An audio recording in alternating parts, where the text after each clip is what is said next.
Tekmovalci judo kluba Drava z Ptuja so zmagali na že 30. mednarodnem tekmovanju za pokal Ptuja v tem športu. Tekmovanju gre za hvala, da se je tradicija juda v zadnjih letih enega izmed najbolj uspešnih športov, v katerem so slovenske tekmovalke in tekmovalci osvojili vrsto olimpijskih medalj ter naslovov svetovnih in evropskih prvakov, ohranja tudi v najstarejšem slovenskem mestu. Celodnevno tekmovanje so izpeljali v 5 starostnih kategorijah, od mlajših pionirjev do mlajših članov. Ker bo letošnje Evropsko mladinsko prvenstvo v Mariboru, so bili potencialni reprezentanti še posebej motivirani. Te tekme so super, ker pač lahko razvijamo super športnike. Tudi recimo s treningi, ko so skupni treningi, je vrlo, če skupaj treniramo, ker se lahko lažje razvijamo boljše športnike. Več borb imaš boljše, več lahko probaš, kot pa če si samo na svojem klubu, imaš iste sparing partnere. Ampak ja, je pa neka vrste, neka popotnica, potem za naprej, sam prva treba na evropske pokali, se pravi na kvalifikacije za evropsko. Mladinci, ki so se na Ptuju uvrstili med najboljše, so izpolnili enega izmed kriterijev za nastop na evropskem prvenstvu. Zdaj gremo lepo počasi, zdaj še imamo ene tekme, moramo še normo, pol pa pač na evropskem pa gas. Pred mladimi slovenskimi reprezentanti je aktivno obdobje tekmovanj na mednarodnih turnirjih. Samo preko evropskega pokala se pride na evropsko prvenstvo. Norme so zelo stroge, slovenski judo je zelo kakovostno, gleda na evropsko in svetovno.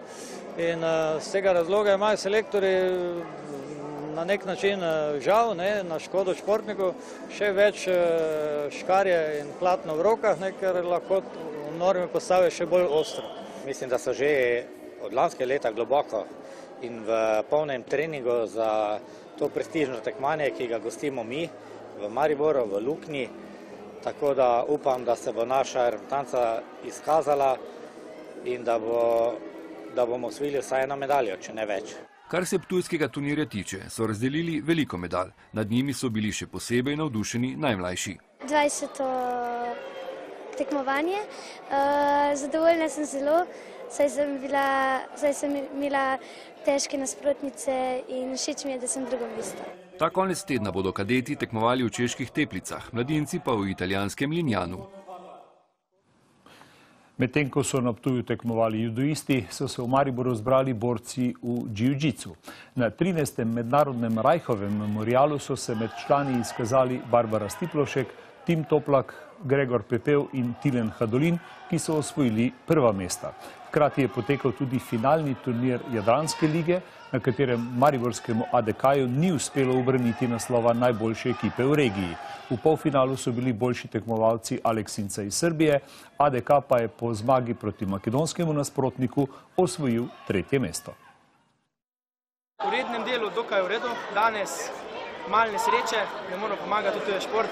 Bili smo 2 leti zapored prvaki, letos 3. mesto, malo razočaranje je, ampak vsaka čast fantom, ki so nas premagali in naslednje leto bomo probali vrniti se na prvo mesto.